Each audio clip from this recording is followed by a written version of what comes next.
పెదకూరపాడు నియోజకవర్గం అచ్చంపేట మండలం శ్రీ సత్యమ్మ తల్లి దేవస్థానానికి వెళ్ళడానికి భక్తులు, వెహికల్స్ మరియు కార్లు, ఆటోలు ఇబ్బందికరమైన రహదారి ఎక్కడికక్కడే స్తంభించి ఆగిపోయినది. ఈ రహదారిని ఎండోన్మెంట్ సరిగ్గా పట్టించుకోవడం లేదు. అసలు వారం వారం ఈవో గుడి దగ్గరకు రాకపోవడం లేదు.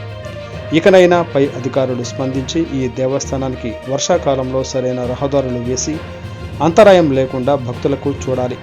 సత్యమ్మ తల్లి దేవస్థానానికి వచ్చే ఆదాయం ఏమవుతుంది? ఇలాంటి మరమ్మతులు ఉపయోగించుకోవాలి అని భక్తులు మరియు చుట్టుపక్కల గ్రామస్తులు వాపోతున్నారు.